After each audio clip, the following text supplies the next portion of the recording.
আজকের এই আয়োজন শুধু একটি সাংস্কৃতিক প্রতিযোগিতা নয়, বরং এটি তরুণ প্রজন্মের জন্য, নতুন বাংলাদেশের জন্য একটি নতুন দিগন্ত। জুলাই বিপ্লব পরবর্তী বাংলাদেশের তরুণদের স্বপ্ন, সৃজনশীলতা এবং প্রতিভাকে সামনে আনার জন্য নতুন করে এক অসাধারণ প্ল্যাটফর্ম। সারা দেশ থেকে নতুন কর্মীদের স্বচ্ছ ও ন্যায্য প্রক্রিয়ায় বাছাই করা হয়েছে, ধর্ম, বর্ণ, অঞ্চল বা অর্থনৈতিক অবস্থান নির্বিশেষে।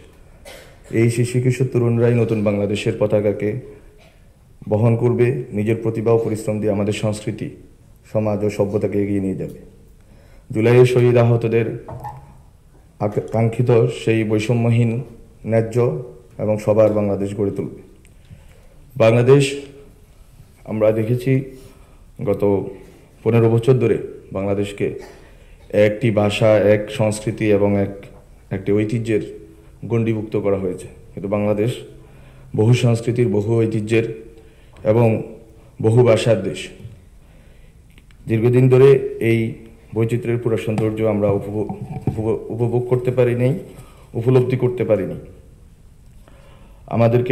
আমাদের অনেক প্রান্তিক জনগোষ্ঠী এবং যাদেরকে প্রান্তিক করা হয়েছে তাদেরকে সাংস্কৃতিক পরিষদ থেকে বাদ দেওয়া হয়েছে, যার কারণে সাংস্কৃতিক জায়গায় ফেসিবাদ গড়ে বসেছিল। আমরা চাই এখন থেকে আমাদের সাংস্কৃতিক কাঠামোতে সবাই জায়গা করে নিক, জাত, ধর্ম, বর্ণ নির্বিশেষে।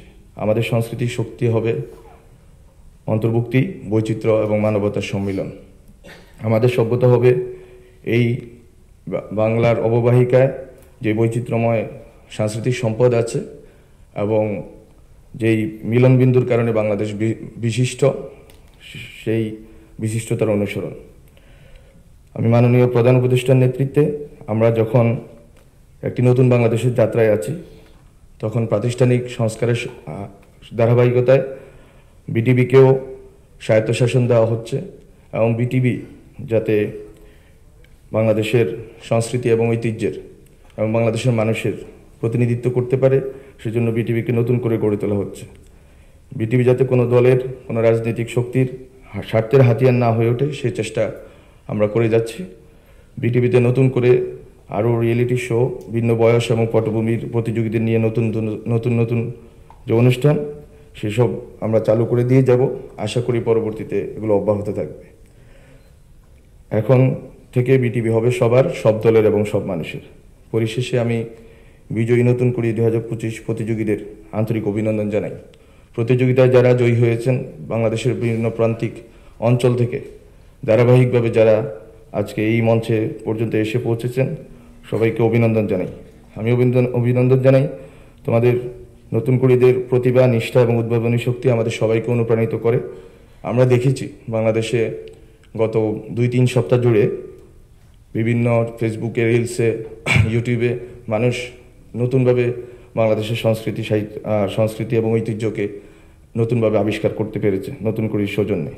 আমরা আশা করি তোমরা তোমাদের সৃজনশীল যাত্রা অব্যাহত রাখবে, নতুন উচ্চতায় পৌঁছাবে এবং দেশের গৌরব বৃদ্ধি করবে। সর্বশেষে আমি সার্বিক দিক নির্দেশনা এবং সহযোগিতার জন্য মাননীয় প্রধান উপদেষ্টাকে ধন্যবাদ জানাই।